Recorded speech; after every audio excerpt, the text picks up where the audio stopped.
So guys, let's not bury the lead here. Let's talk about something exciting. InArt is alive. They have shown a pulse, and that's really exciting. They have been shipping Jokers. Kiko has his Joker now, which, thank the Lord. Nick is going to have his Joker soon, which I am so excited about because he's been crying himself to sleep every single night, apparently. And Kiko, I'm so glad, while not crying himself to sleep, has been very distraught over his lack of Joker in his life. And I'm so glad that he now has it in hand. That said, we got a bunch of updates from InArt that I think are pretty exciting that I do want to share. So I'm gonna have to zoom in for a little bit, but there's a lot to kind of go through here. So they talked about a Chinese Odyssey figure, right? Which that was not on the phase 1 list at all originally, right? That was not something that was noted. When I interviewed John from InArt Queen Studios, I think it was maybe like a month or so back now, he didn't even know about this figure. I asked him and I was like, what's going on with this figure? And he was like, I don't even really know. So it's that much of a surprise for even the people who work there, apparently. So that's pretty interesting. The Harry Potter, and they call it the Philosopher's Stone, which I believe in the States is the Sorcerer's Stone, but it just varies depending on your geographic location. So that's going up for pre-order soon. We'll talk about the Aragorn in a second. They already shown, they're giving production updates on Pennywise and Gandalf. Those seem to be doing pretty well. I would assume Pennywise is probably coming next. He seems to be the furthest along from what they've described here. They've already said that they're going through the final process of, getting the outfits almost done. And now they're going through the rooted hair to finish things off. The Batman, they've said, is a complicated figure. So that one, I would prepare for that one to take some time. And of course, we have Gandalf, of course, that they've said should be coming hopefully sometime in the near future. So yeah, I'm really excited about all this. Guys, what do you think about these updates? Are we okay waiting for quality? Because clearly they're communicating there's going to be some delays with Gandalf and Pennywise and maybe even the Batman. But I'm assuming we're going to see all of them before the end of the year, I would think. Kiko, I want to start with you on this one. What do you think? Are we okay waiting for quality? Because you did it with the Joker. Are you happy with what you got? Great question, Will. I think you're very, very ambitious thinking you're going to have these in the next 6 months. That's pretty funny to me. Because keep in mind that we are already, let's say next week is May. Let's just keep that in mind. So if you think it took, a year and a half for us to get one figure, you think you're going to get more than that by the end of the year? That's pretty ambitious and bold. The thing that drives me insane is that you are saying, and it's not you, but you're very hopeful because... there was almost a Drake. There it is. 1457, guys. Drago's 1457. Here. There it is. Drago's here. But you are very ambitious. When you said, they're putting the suits together, they're putting the hair on. Think about how long that takes. Maybe there is only like 10 of them out there, and so it might be able to come a little bit quicker. But I think it's really grasping and reaching to think that you're going to have even Pennywise. I think maybe Pennywise by the end of the year. If they get out 2 figures a year, I think is probably what their speed is. I would love to know. This is the thing that I'd like to ask next time. Yeah. What is your production force like? How many people work there? How many people do clothing? How many people do tailoring? How many people do rooting? How many people do painting? How many people are working there to get these out so we can get a better understanding? And maybe I don't think that's private information, be able to say, well, we can't tell you how many people are working here. Because right now, it seems like there's only like 10 people working on the whole thing.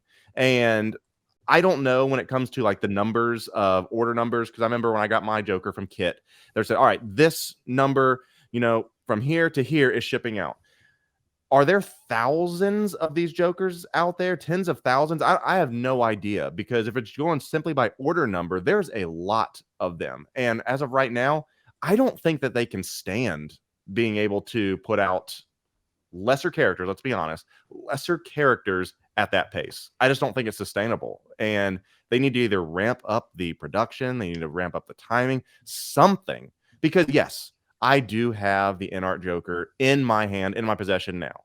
Is it cool? Yes. Does it look really good? Yeah, it does. Is it like the end all be all of 6 scale figures? I really don't think so. I'm pleased with it. I just don't know if I'm willing to wait years for them to put out these things, especially for I have no interest in Aragorn, not really much interest in a Pennywise, zero interest in the Midman. So from there, what do we do? InArt Daenerys, let's see. But I'm probably 3 years away from getting InArt Daenerys. Let's be honest, 3 years. And I don't know, we're going to be talking about the idea of waiting and things like that a little bit later on in the show. But for me, this ain't it, man. It is not it for me. It takes too long. And the updates they gave us are very odd. and I know we can talk about the cloak and the boots and all that stuff. It's not enough for me. It just simply is not enough. Yeah, that's understandable. So, Kiko, the way I'm kind of coming at this is there was a number thrown out there at one point saying 15,000 Jokers were being made, possibly for all of them or maybe just for the rooted. The reason I'm a little more optimistic for the other ones is because I don't think those are going to reach anywhere close to that number. Like, I know at one point John had thrown out the idea that there might be less than 1,000 Pennywises made, right? So that's like what, 15 times the Joker that was, right? So that's why I think those could come out a little bit sooner. I think they maybe just have been overwhelmed with the amount of volume they've had to produce with the Joker because of how popular it was. And I talked to Carlos about this. I think it would have made a lot of sense for them to say, okay, we're only going to make 5,000 Jokers, because I think they've clearly overextended themselves a little bit, and they've made a really good figure, and they've been able to maintain the quality, but at what cost time wise? So, and I think with Pennywise, did they maintain the quality? Think about how many people are so. complaining about the magnets. So many people complain about the wonky eyes. So many people saying, "Why does my rooted hair look like he has a fro?" Things like that. Did the quality match the price? I don't know. Have there been that many like quality control issues that arose though? I mean, if I haven't seen I've heard of too some, but many. nothing. I don't think nothing abnormal that may be hot. I know Hot Toys is pretty good QC, but Anthony, it's a good question. I mean, the magnets have been the biggest thing, I would say. The magnets, I would say, are probably the biggest thing. Kiko, have you experienced any issues with your magnets? No, they were very strong and sturdy. I don't do anything stupid with them. It seemed fine to me. I did turn it around as I think it's stronger on one side, if that makes sense, the way the logo faces, and I faced it stronger, and he felt like he had a better grip with where he was, and I was fine with that. But no, I've had no issues with the magnets. Thankfully, my eyes weren't an issue at all. The only thing I would say with mine is that the rooting on the jail version, fantastic, love that thing. But mine's got a very bushy head of hair on the purple one, and that's a shame. It looks a little amateurish, honestly, my root job. And I think that for all the production, or I'm sorry, all the little different photos we saw of the way it's supposed to be, it all comes down to the way the hair lays. And we're looking at this Aragorn right now. If we're going to get a bushy version of that, you're going to end up with, the Black Widow from Avengers eventually, if it's not taken care of the right way. And people are going to really, really lose their mind on that. You have to do, that's the thing, is that people are like, I want rooted hair. I hate this plastic hair that Hot Toys is doing. Yeah, but if you don't do it right, that's what you get. And people complain even more about that. It's interesting, man. It's going to be interesting. It is. And my Joker's hair has been pretty good, but I want to get you in on this one, Anthony Javier. So what do you think? I mean, InArt announced a lot of delays and updates here. Do you like that they're communicating these things? Are you glad to see them alive? What do you think about all this?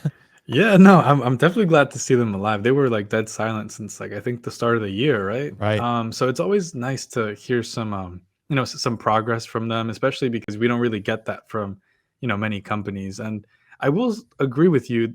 Some of their updates were a little weird with like we're working on the tailoring that's being worked on. We're working on this. I would have preferred for them to just be just stay silent on that. Release it when it comes out, but then the update for Aragorn, that one was nice. That's like something I think worthy of a post of like, hey, look, we've updated A, B, and C, but everything else was like, oh, okay, so you're just working on the figure. I mean, that's the way that I saw it. Very excited that they did update us though, because like I said, it's not common with other companies, but yeah, I guess a thumbs up from me personally. And again, waiting for, or am I okay waiting for quality? I would say so. I mean, I'm not a big InArt fan just because of the licenses that they have. Nothing that they have has actually like attracted me. I did order the Joker because it's Heath Ledger. I kind of have to have it in my collection. But besides that, all their other licenses haven't really captivated me to be like, yes, like I need to pre-order this, day one, right? So I'm okay with waiting for quality, just to make sure that, my money is having the best, bang for its buck. And honestly, like I know that they did mention that they would have like a 6-month release window, but if you have to take more time to do so, I don't really mind. I mean, I know it gets annoying waiting, Kigo, like for Wanda or, for other figures, but I'd rather them take their time and get, a good product instead of seeing, like the more recent Hot Toys releases where it's actually been like, I guess, rushed out in a way, or they could have taken a few more months to do it, I wouldn't have minded, and we could have avoided, some quality control issues like the Shang-Chi chest. We could have avoided maybe even just recently the Florence Pugh one, the head sculpt. It's these little things that if they just take a few more months, I would have no issues. And I guess the same thing can translate over to InArt. I really wouldn't mind. So, and Anthony, to follow up with both of you guys here, are we asking for too much as collectors? Because I want to ask the question. We want a lot of different things. We want speed, we want quality. We don't want them, because sometimes we get on Hot Toys. To be fair, we do get on Hot Toys and we say, they sacrifice quality to speed things up, or they took too long and then shit the bed, whatever, right? But InArt, I do get where you're coming from, Kiko. I haven't seen those QC issues as much with the hair and the eyes, maybe here and there, like once or twice, right? The magnets have been a more consistent thing that I've seen. And some people like yourself, Kiko, have had absolutely no issues with their magnets, where with me, maybe I'm just doing something wrong, but I don't trust that magnetic base at all. I'm not using it, which is unfortunate. I'm using the one with you can sit down the Joker because he's sitting down and he's fine. But I got a custom stand for my Joker, unfortunately, a crotch grabber, because I just don't trust that magnetic base. But are we asking for too much here, guys? Because, I mean, InArt, I feel overall has delivered the quality with the Joker that we expected. Like you said, Kiko, you're not disappointed, right? I'm not disappointed, but the timing cannot continue. Michelangelo, not the turtle, but the actual sculptor and Renaissance man. I know both. Michelangelo sculpted the statue of David out of fucking rock in 3 years. Mm-hmm. But we can't get a piece of plastic done in a couple of years themselves. See, that's my thing. You're like, well, he was just working on one of one, Think one of one. Think of that, though. Think of that. Like, well, they had nothing else to do down there at that time, but it was made of marble, and it's one of those amazing, immaculate pieces ever. 3 years, but yet we're sitting here waiting for a rooted Pennywise to show up 2 years. Like, well, you don't understand production; it takes a while. If we cannot get these, when you ask your question, is it worth waiting for quality? I understand you want it to be as screen accurate as possible and things like that. If you can't get it out in a certain time, I don't think it's worth it, honestly. If you were to say, hey, you can have this in 10 years and boy, it's going to be awesome. I don't care. 10 years. Damn, it sounds so ridiculous, I know, and I hate to be this guy and try to be grim or whatever, but things really changed for me when, like, during like the COVID times and stuff like that, is that I kind of got an appreciation of, man, live life to the fullest now, because who knows when it's going to be gone? When who knows if something Walking Dead, Last of Us occurs, and everything that we know it is gone. And I kind of came to that realization that I'm not waiting around for stuff. I want to enjoy life. I'm taking Weeniversaries. I'm getting the things I want. And because as long as you have the responsible means to do so, obviously don't be reckless and be a fool. But if you have the means to do something, I mean, enjoy life. Don't wait around for things so much. So that's my thing, is that if you can't speed this up, I'm going to have to be out, man, for real. First batch, baby. Yeah, First batch. Kiko, but Anthony, what do you think? Oh, yeah, sorry. I just wanted to say, Kiko, that's actually like a really good point, though, because, I was recently just planning my display, and I was very much, I guess preparing for the future of, what I wanted, phase 4, phase 5. But then like thinking about how much time, for the movie to come out, for then the figure to come out, and then, well, even for it to be announced and then for the figure to come out, I was like, I don't want to wait like 4 or 5 years for this. So then I just started planning with what's available now and enjoying That's an eternity. It's so long. Yeah, no. So, you do make a good point there. I guess, I guess for me, like, I can really just wait for the quality for InArt, because I mean, there's nothing that really attracts me to all their other products, so maybe that's why I'm fine with waiting, because I'm not really buying them, so I guess that's the issue. But when it comes to Hot Toys that I do want to get, if I'm prepping up for Fantastic Four, I'd rather put another figure in its place until that movie comes out, and then the announcement comes, and then the figure's released. Why do I have to have a blank space there? Might as well just fill it with something I actually want now. So, I mean, I guess I do see your point there. So, no, that's good. No, I mean, I got to agree with that, but that's fair. Yeah. That's more than fair. Yeah, because I've been doing the same thing, Javier. That document that you created, I've been using. I'll talk to you about, but it's great. The Photoshop document. Oh, dude. Yeah, it's a game changer, bro. I kind of want to share it with people, but we'll talk about it. But anyway, so yeah, guys, hey, we're gonna see how this shakes out. Like I said, look, at the end of the day, I'm happy InArt provided us updates. One thing I will say is, I don't know. I collect statues. Kiko collects statues. Anthony, I don't think you do, but I know, Not but I yet. know, but right, but there statue collectors can be picky too. But I'm wondering about companies coming into 1/6, seeing kind of how we are, and they're thinking like, this market is tough, right? Because you got a lot of people wanting different things. You got a lot of competing interests. So that's what I'm wondering. Like that's why Hot Toys just doesn't say anything probably, because they're just like, well, no matter what we say, we're fucked. So, and that's probably with InArt. They're maybe why they were quiet for a little while, and they were like, oh, InArt's too quiet. And now they come out and say something, and we're like, but InArt's not fast enough. So like we I think we the ask for it. transparency. You know what I mean? So Yeah. and we all do it. I do it, all of us. So that's kind of what's tricky about this, finding that sort of level-headed medium that I would say. No, absolutely. And part of me sometimes feels that InArt's transparency has backfired in some cases, but have been a positive in others. It's Right. it's definitely something that no company does, but I guess because they do communicate, we're like, yo, so listen, we want we want Right. it now, so Right. it definitely opens them to be a target to the community. Yeah, it does.